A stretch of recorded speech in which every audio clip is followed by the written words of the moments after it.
Hola, bienvenidos al módulo de Desarrollo Comunitario y Dinámicas de Participación Ciudadana. En esta oportunidad tenemos tres expositores que van a estar junto a nosotros. Vamos a partir por presentar a Francisco Paillé Pérez, que Francisco es cofundador del proyecto de prototipos de infraestructura pública en una ciudad del futuro desde Deriv Lab, como parte de los proyectos ganadores, además del Fondo de Acción México 2020, otorgado por Google y por el ICLEI. Francisco está a la distancia con nosotros, está virtualmente, así que les pido también ahí un poco de paciencia, digamos, por el delay que se genera, obviamente, con la presentación de Francisco. También nos acompaña acá físicamente Luis Valenzuela. Luis es director del Centro de Inteligencia Territorial, perdón, de la Universidad Adolfo Ibáñez. Además, Luis es investigador del Centro de Estudios del Conflicto y Cohesión Social, es doctor de diseño, ¿no es cierto?, de la Universidad de Harvard, magíster en arquitectura y arquitecto también de la Universidad Católica. Fue profesor invitado en la Escuela de Diseño de la Universidad de Harvard y nos acompaña también en este módulo, ¿no es cierto?, Javier Vergara, que es cofundador y director ejecutivo de Ciudad Emprende.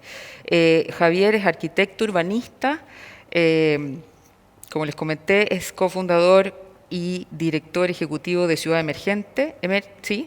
Se ha especializado en proyectos de innovación social, participación ciudadana y tecnologías aplicadas a la ciudad y ha trabajado también en proyectos de urbanismo táctico en Latinoamérica, Europa y Estados Unidos. Así que sin más, les voy a dar el pase, ¿no es cierto?, para que podamos empezar a escuchar sus presentaciones, ¿no es cierto?, en base a nuestro tema de hoy, que es el desarrollo comunitario y las dinámicas de participación ciudadana. Partimos con Francisco. Francisco, bienvenido. Constanza, muchas gracias. Un saludo a todas las personas que nos oyen y un saludo muy especial pues, a todos los que están ahí en set desde México. Javier, Luis, un gusto, a pesar de que no nos podemos ver, estar por aquí. Yo, para esta presentación, tenía preparadas dos preguntas que espero en el tiempo que tenemos las podamos intentar esbozar. Me propuse no hablar de comunidad como una tarea personal hoy, a pesar de que sé que se llama desarrollo comunitario, pero por una intención muy básica, que es preguntarnos justamente a qué nos referimos los que hacemos estas cosas como una comunidad. Las dos preguntas son cómo se cambia un lugar y la segunda es qué significa experticia ciudadana o quiénes son los expertos ciudadanos de los que tanto hablamos. Entonces, la primera pregunta la quiero resolver contándoles algunas anécdotas de Deriv que es la oficina que fundamos con Jimena, mi esposa, hace aproximadamente 8 años. Y entonces aquí les quería mostrar un proyecto que fue evolucionando con el paso del tiempo. La primera vez que intervenimos, o bueno, una de las primeras veces que intervenimos las ciudades no estaban preparadas para lo que nosotros queríamos hacer en el territorio y entonces de las primeras veces que intervenimos tuvimos que hacerlo de manera, podríamos llamar, ilegal, ¿no? Ya no da pena, casi 8 años después. Entonces, muy poquitas personas a las 3 de la mañana nos tomamos unas calles en Bucaramanga y nos fuimos a darle estas cosas muy básicas que son los cruces peatonales a una ciudad, ¿no? Cerramos la calle por nuestra cuenta y le entregamos a la ciudad una pequeña infraestructura, ¿no? Muy básica, pintura que no tenía, ¿no? Esto se fue transformando con el paso del tiempo, fuimos conociendo otras personas en el mundo que hacían procesos parecidos y similares, y entonces empezó una carrera por transformar no solamente los cruces peatonales, sino las reglas o la política pública que había detrás de cómo se integra un cruce peatonal, algo tan básico y tan sencillo, a una ciudad, ¿no? Aprendimos, digamos, un poco ¿no? creativamente cómo podíamos hacer los ciudadanos para transformar los cruces peatonales. Como les decía, conocimos otros amigos, nos fuimos involucrando, por ejemplo, con amigos en Colombia, Germán Sarmiento, que tenía un proyecto que se llamaba justamente Cebras por la Vida, y empezamos a crear un movimiento que se trataba no solamente de integrar los cruces peatonales, sino de transformar, voy a volverlo a decir, las reglas por las cuales los cruces se producen en la ciudad, involucrando a grupos de ciudadanas y ciudadanos que estaban interesados en temas peatonales, ¿no? Esto se fue volviendo un poco una dinámica también de transformación, no solamente del espacio cruce, sino de quiénes son las personas que se habilitan a sí mismas la posibilidad de transformar un lugar, ¿no?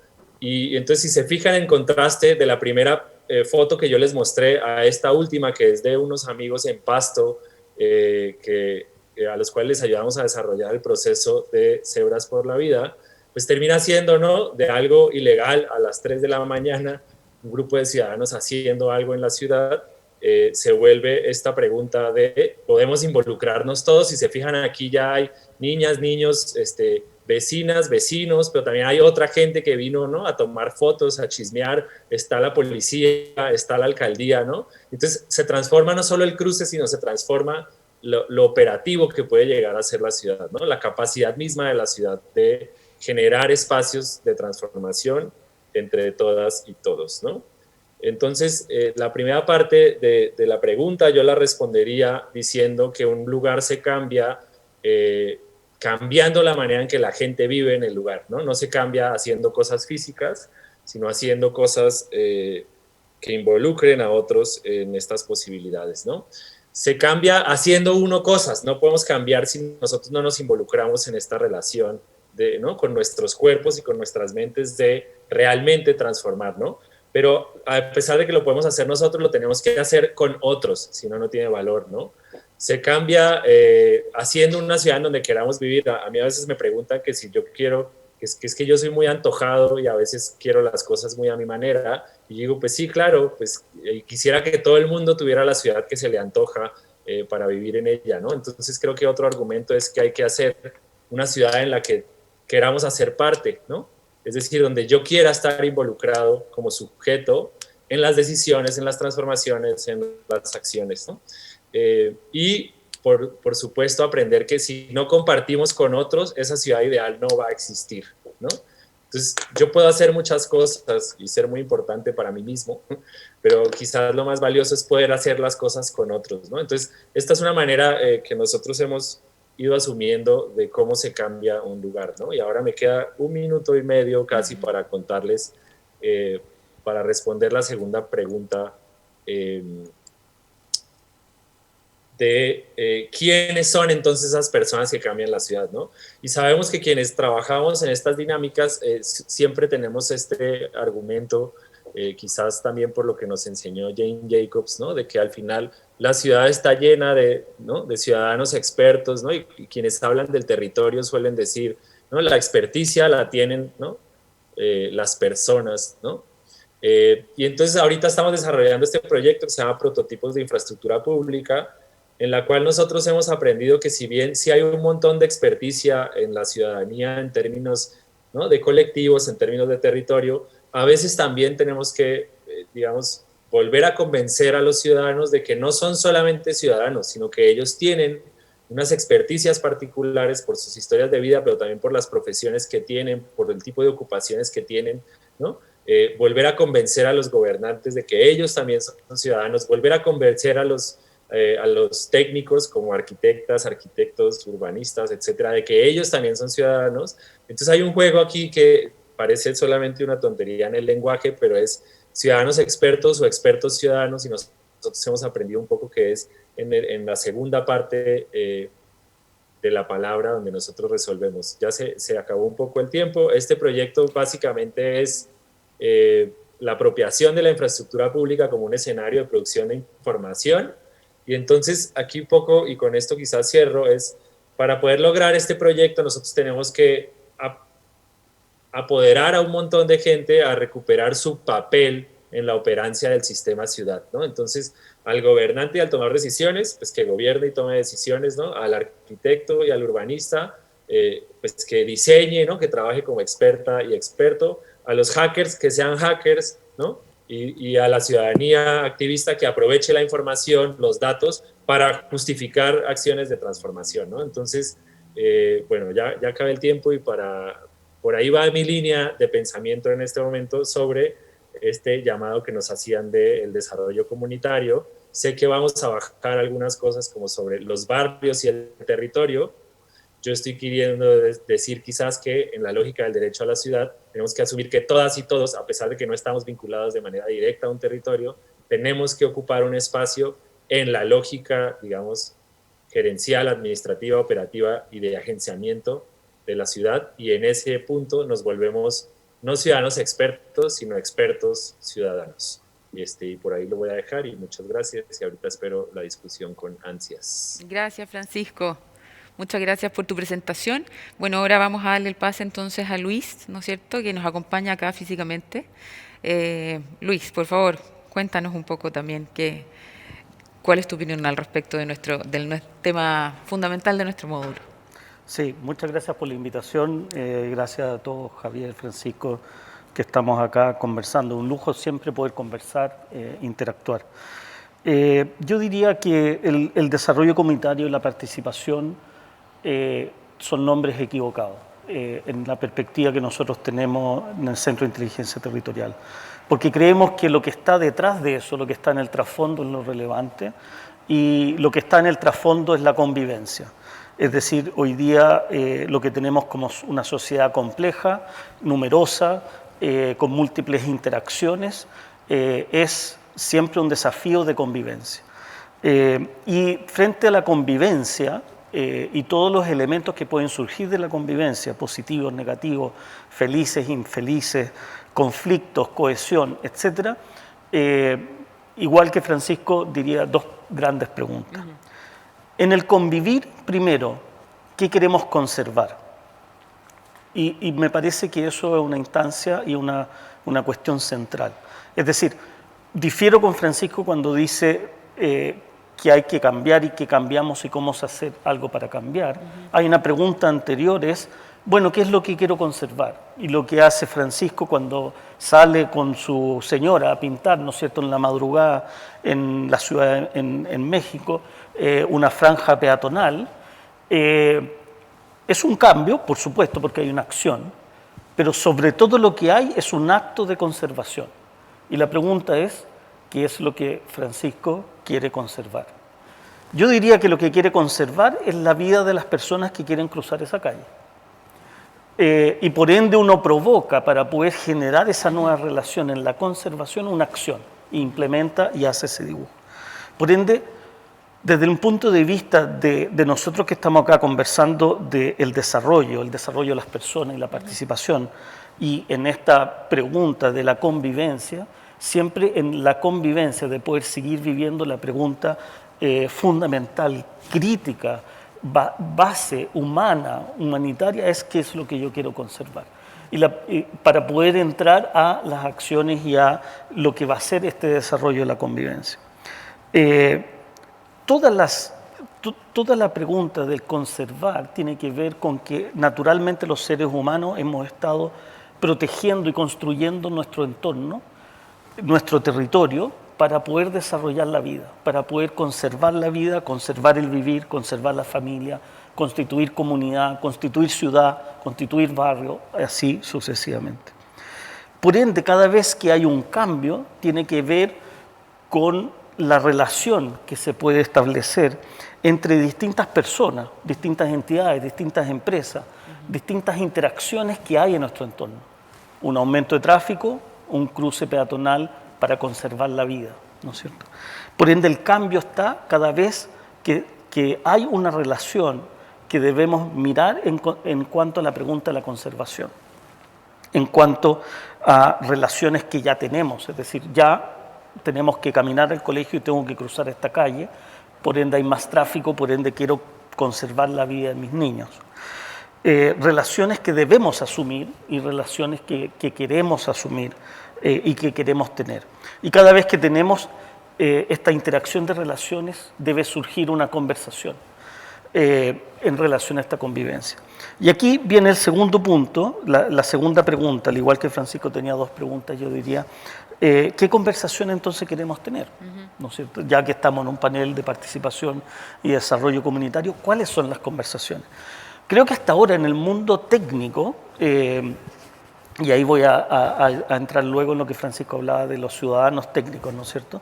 En el mundo técnico siempre hemos visto que cuando hay una inversión en el entorno, cuando hay una empresa que hace un proyecto, bueno, ahí tenemos que tener participación para ver lo que las personas piensan, opinan o quieren decir de este cambio que hubo y por ende un impacto en su conservación de estas comunidades.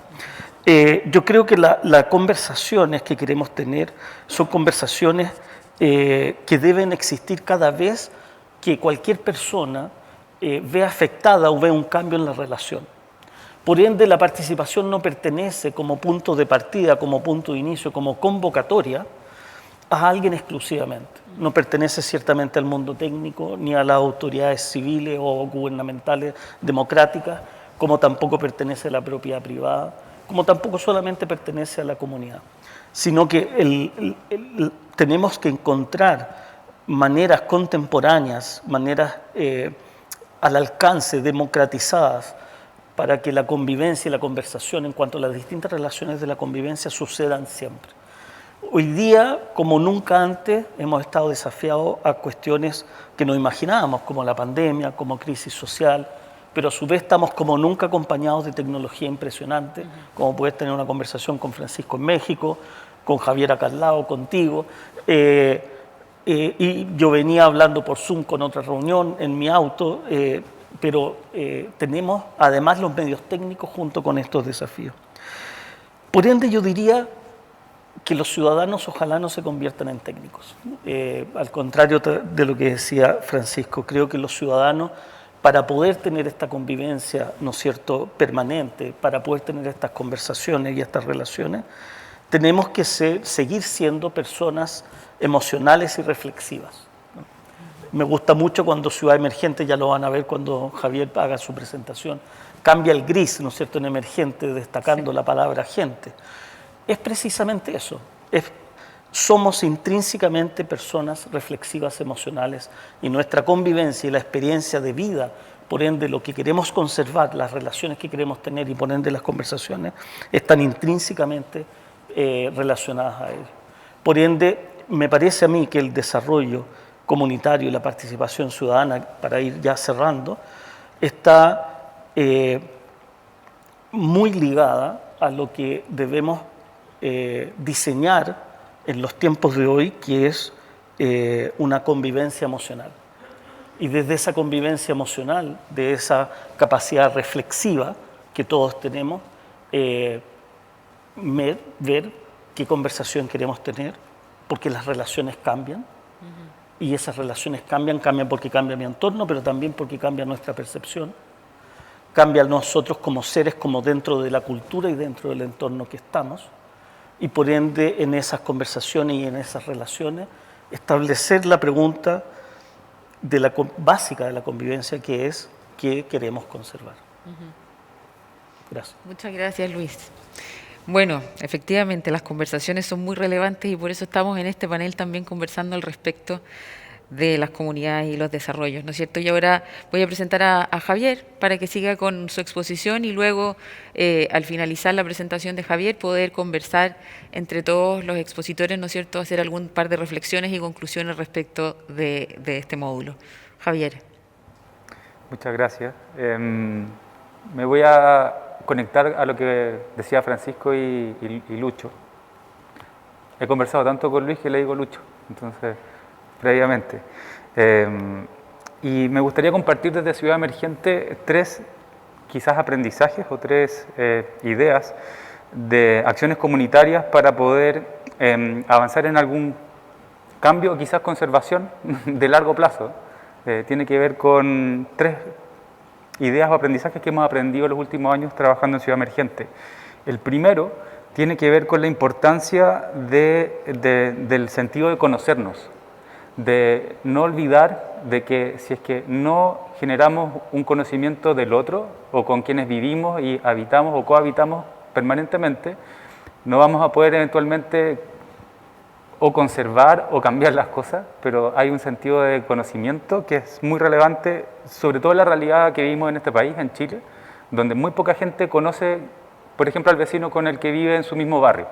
los índices, por ejemplo, de confianza interpersonal, que es la confianza que uno tiene con alguien que no es de su familia o sus amigos cercanos, resulta que solamente el 12% de los chilenos confía en alguien que no es de ese círculo. O sea, somos súper desconfiados.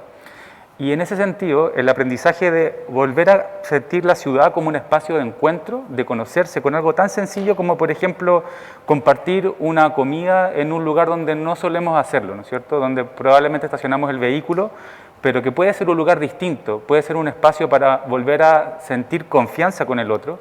Es algo que en Ciudad Emergente hemos ejercitado durante los últimos años y nos hemos dado cuenta que ese tipo de acción tan sencilla, si uno la empieza a replicar o es ambicioso y la quiere llevar a una escala a nivel nacional, con ideas creativas, tratando de encantar o de contagiar a otros de la idea de conocerse, tiene un impacto. Y tiene un impacto probablemente que uno no sospecha. En el caso de esta iniciativa que se llama El Gran Malón, en un día logramos reunir a 10.000 personas en distintos lugares del país para que se conocieran. ¿Y qué pasa cuando uno se conoce? Aumenta la confianza. Volviendo a la idea de la desconfianza que hoy en día hay en este país. Nosotros hemos estado registrando qué pasa con esas comidas, qué pasa con esos encuentros cuando uno se conoce. Y vemos que más del 60% de la gente confía más en sus vecinos cuando se conoce. Algo muy sencillo, la primera idea. Lo segundo que quería compartir era la importancia no solo de conocernos, sino también de convencernos. Cuando uno se conoce, quizás puede entrar a discutir cosas más profundas, puede empezar a debatir con el otro, puede empezar también a generar un contrapunto, ¿no es cierto? Un conocimiento permite empezar a convencernos de cosas tan complejas, por ejemplo, como que es posible atacar el cambio climático si es que cambiamos nuestros hábitos. ¿Ya? Y ahí hay un tema de la participación muy relevante, de empezar a mirar que la forma con que vivimos hoy día en nuestras ciudades está afectando de forma importante el planeta. ¿Cómo llevamos esa conversación para convencernos con datos? Es a partir, al menos desde Ciudad Emergente, desde la acción, ¿ya? Desde accionar, desde transformar los lugares de la ciudad para poder empezar a conversar de qué tipo de ciudad queremos, en el fondo, ¿cierto? Cuando uno ve, por ejemplo, la ciudad de Santiago, hoy en día en gran medida, en el fondo, contaminada por emisiones que pueden venir del transporte, más del 20% viene desde ahí, nos damos cuenta que hay que hacer algo al respecto. Y uno puede transformar las calles, ¿no es cierto? Y convencerse de que no es simplemente andar en vehículo como uno puede diseñar la ciudad. También uno puede diseñar las ciudades para caminarlas, uno puede diseñar las ciudades para poder andar en bicicleta, uno puede diseñar las ciudades para caminar en 15 minutos al lugar de tu trabajo, ¿no es cierto? Pero hay que transformar la ciudad en eso. Y en ese sentido, lo que les vuelvo a reforzar, la idea de convencernos de que esto es posible, es muy relevante cuando uno tiene los datos. Es importante medir esto en la participación ciudadana también. Levantar la data que te permita, en el fondo, tener una conversación con tu autoridad política, con el alcalde, con la persona que da los permisos para poder construir las ciclovías o eventualmente declarar la ciudad una zona libre de vehículos, que lo está haciendo, por ejemplo, en las ciudades europeas, por ejemplo. Lo que nos hemos dado cuenta es que esos datos ayudan, ¿no es cierto?, a convencernos de que es posible invertir mayores recursos. Por ejemplo, aumentar más de un 500% la demanda de bicicletas cuando se construyen conectores de ciclovías, ¿no es cierto?, cuando uno empieza a construir la ciudad de ese tipo. Y acá simplemente ejemplos de muchas ideas de convencimiento de que es posible cambiar la ciudad que hemos hecho en Ciudad Emergente. Y el último punto para cerrar es que creemos que siempre es muy relevante no olvidarnos de que para poder hacer esto tenemos que entretenernos también. Si es que vamos a conocernos y vamos a empezar a convencernos, no hay que olvidarse de que tenemos que pasarlo bien. Finalmente, una manera también de acercar la participación o hacer ciudad de una manera que nos invite a todos. Y quizás ahora nos vamos a entretener conversando más en detalle con las preguntas. Lo dejo hasta acá. Muchas gracias, Javier. Muy entretenida tu presentación, también la de Luis y la de Francisco a la distancia, ¿no es cierto?, desde México. Nos quedan pocos minutos para poder concluir y conversar algunos últimos temas, pero rescato de nuestra conversación a modo de conclusiones las palabras conocimiento, las palabras comunicación, ¿no es cierto? Cómo se enriquece una ciudad cuando los ciudadanos también se conocen, y también no solamente se conocen, sino que además actúan respecto de las cosas que comparten, ¿no es cierto?, como comunidad, como sociedad, etcétera. Pero más allá de eso, también este año fue un año muy complejo y el año antepasado también fue un año muy complejo, con manifestaciones sociales, ¿no es cierto?, muy fuertes en Chile, y no solamente en Chile, sino que también en otros países de América Latina y en el mundo, donde efectivamente las expresiones de descontento social se realizaban físicamente en los espacios compartidos, los espacios urbanos. Y ahí creo que es importante ver o conversar nosotros respecto de qué manera se pueden impulsar ciertos espacios de participación en decisiones públicas, cosa que estos espacios y esta democracia se pueda, ¿no es cierto?, manifestar este descontento de una forma distinta, tal vez sin incorporar tanto a la zona urbana. Ese es uno de los temas que les dejo como más que pregunta para la conversación. Y por otro lado, el tema de la pandemia, que también nos ha mostrado de qué manera hemos estado desconectados, muy hacia adentro, poco conectados con la comunidad y realmente dándonos cuenta también de ver dónde los barrios y ciertas áreas son más vulnerables, ¿no es cierto?, y sufren más los efectos de la pandemia. Y entonces desde ahí, ¿cómo nosotros podemos intervenir esos ámbitos, esos barrios más ciudadanos en el corto plazo, y cómo hacer que esta comunicación, esta coordinación, ¿no es cierto?, estas conversaciones y esta acción pueda llevarse de alguna forma para que, si nos llega a pasar algo similar, digamos, tengamos de alguna forma u otra una mayor preparación como comunidad, como sociedad, etcétera. Así que los dejo, cada uno, el que quiera partir con la conversación, por favor. Bueno, si puedo empezar, yo creo que el tema de la violencia en la ciudad, las manifestaciones y las violencias derivadas de ella, claramente que son muy chocantes, son muy perturbantes también, y es muy difícil relacionarla o decir, hacer una vinculación entre la participación, el diálogo con condiciones de no violencia, digamos. Yo creo que las manifestaciones violentas en cuanto a la crisis social en Chile y en otros países tienen explicaciones muy complejas que todavía no tenemos la perspectiva suficiente para abordarlas. Y creo que en eso todas las acciones para poder entender cuáles son las demandas, digamos, que son demandas de nuevo, de convivencia, ¿no es cierto?, donde ya es muy difícil una persona que está en su manifestación en la violencia convencer a esa persona, ¿no es cierto?, de que Javier hablaba de convencimiento, de oye, vente para acá, sienta, conversemos. Es importante igualmente abrir esas palabras, esos espacios para relacionarse.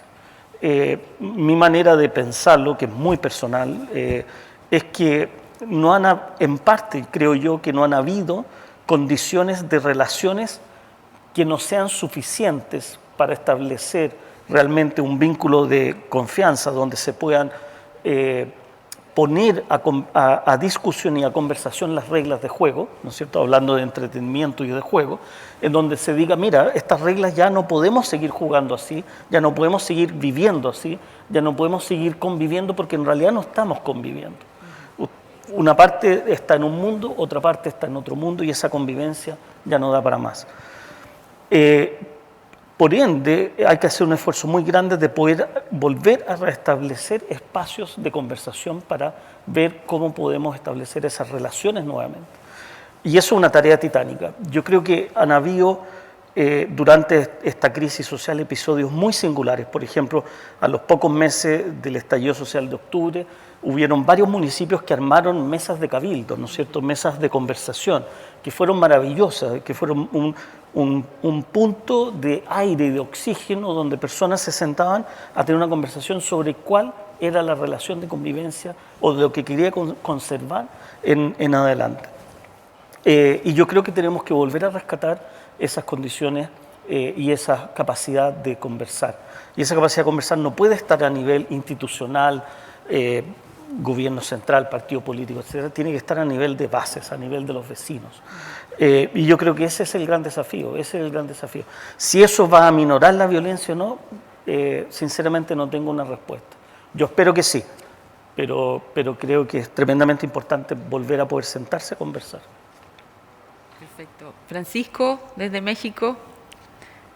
Sí, justo a mí me gusta mucho como estas explicaciones y la presentación de Javier es increíble, me encantaría tener esa capacidad de ser concreto a la hora de presentar. Y justo con la inquietud que quedaba con Luis, ¿no? En términos de la técnica, ¿no? De los ciudadanos, y creo que estábamos hablando en la misma dirección, ¿no? Siento yo que parte como del descontento con los temas de participación ciudadana también es aceptar que históricamente se han instrumentalizado como una palomita, ¿no? Que hay que marcar en el proyecto cuando alguien dice vamos a consultarle a la ciudadanía, vamos a preguntarle y aquí la palabra que no quería nombrar, a la comunidad, ¿no? Y creo que ahí caen dos problemas muy grandes. Uno, la frustración que hay a nivel social en términos de participar y nunca recibir, digamos, el cambio específico, y la inoperancia con la que instrumentalizamos la idea de lo territorial. Quizás una tercera, que son los riesgos de fortalecer más allá de la cuenta, ¿no? Los orgullos territoriales o barriales específicos, ¿no? Que no permiten justamente conocernos, convencernos, entretenernos y encontrarnos, ¿no?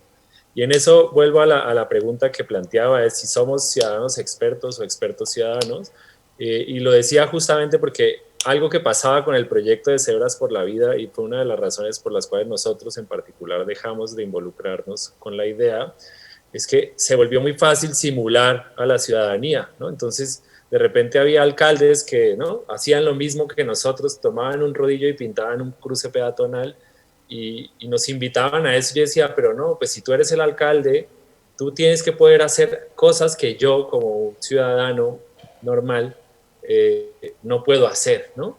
O si tú eres no sé, el doctor en economía, tú tienes que poder hacer algo que yo no puedo hacer. Y ahí era donde yo iba con la idea de, en encontrarnos como ciudadanos y participar, tenemos que traer a la mesa no solamente la ciudadanía como una palabra que nos diluye a todos como iguales, que sí en términos democráticos nos diluye a todos como iguales, pero en términos prácticos de la ciudad necesitamos todos presentarnos a los otros con las cosas que podemos aportar de verdad. Y eso es un poco lo que yo trataba de decir en términos de reorganizar la estructura de operancia de un sistema urbano, ¿no?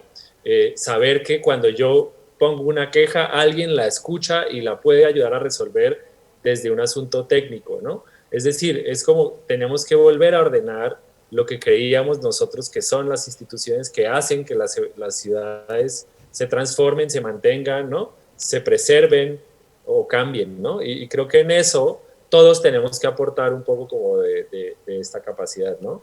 Y por último, perdón, hay una reflexión que me gusta mucho que uso cuando preguntamos estos temas de participación ciudadana, porque creo que algo que nos presentaba Javier y que dice Luis de alguna manera es cuáles son las preguntas también que nos tenemos que hacer unos a otros, ¿no? Y aquí hay unos riesgos que a mí me parece que a veces también estamos viendo, y Richard Sennett tiene una frase muy interesante que me parece que resume estos riesgos y dice, claramente debemos escuchar a la gente, ¿no? Los arquitectos tienen que escuchar, pero una cosa es escuchar y otra es no pensar, ¿no? Lo que estamos escuchando. Si hiciéramos lo que la gente quiere, quizás acabaríamos construyendo urbanizaciones privadas y valladas, ¿no? Segregaríamos a la población por raza, creencias o clase social, ¿no? Y entonces él hace una pregunta de si de verdad consideramos que cuando la gente participa y dice cosas raras, tenemos que apoyar esos prejuicios, o si como expertos también podemos ayudar a dirigir algunas conversaciones. Bien, muchas gracias, Francisco. Le damos entonces la palabra a Javier. Sí, interesante lo que menciona Francisco de esa frase de Sennett de mirar, pero también ponerse a pensar qué es lo que hay detrás de esas ideas, ¿no? De hecho, todas las circunstancias de la pandemia o el estallido social que tú mencionabas nos han expuesto a nuevas formas de hacer las cosas, ¿no? Nuevas formas de participar o cosas que pensamos que no eran posibles que empiezan a ocurrir.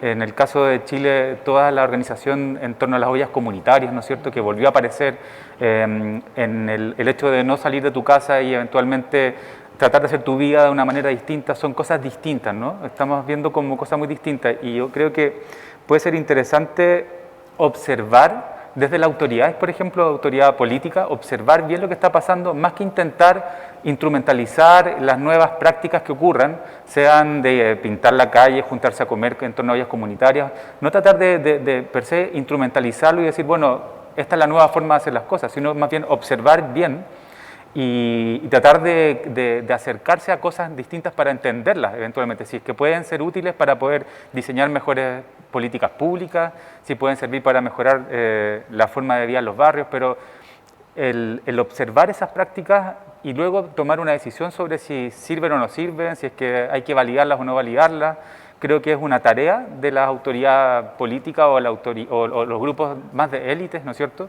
que hoy en día, al menos en el caso de Chile, pasa que están muy desconectadas de las realidades de la calle, ¿cierto? Cuando uno ve finalmente las cifras de qué tanta comprensión hay de las dinámicas de los barrios más vulnerables o de los barrios que tienen más problemas, ¿no es cierto?, hay una distancia muy grande. Entonces, acercarse, observar, sentirse incómodo, ¿no es cierto?, de cosas que son distintas, de que no estamos acostumbrados a que ocurran. Bueno, es parte de la tarea que hay que hacer hoy en día para poder ver qué hacer con eso, en el fondo.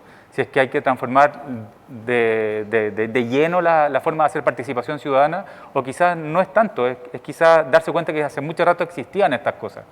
Y estas formas de hacer ciudad distintas no hay que reinventarlas, sino que hay que validarlas, ¿no es cierto? Creo que entonces observar es un punto muy importante para, claro, entender cómo uno las puede adaptar y las puede incorporar dentro de las políticas públicas. Bueno, muchas gracias. La verdad que ha sido una conversación súper interesante, lo digo de verdad, de todo corazón. Estamos súper mal con el tiempo, así que solo me queda agradecer esta conversación, agradecer a Francisco desde México, un abrazo ahí a la distancia. Javier, Luis, la verdad es que tenemos mucho trabajo por hacer, según la conversación que acabamos de tener, así que ojalá que estemos todos bien atentos y todos sigamos participando e involucrándonos como comunidad, más allá también de las autoridades y todo, para formar una mejor ciudad, un mejor país y una convivencia mucho más positiva. Así que 1.000.000 de gracias y nos despedimos. Muchas gracias. Chao, chao.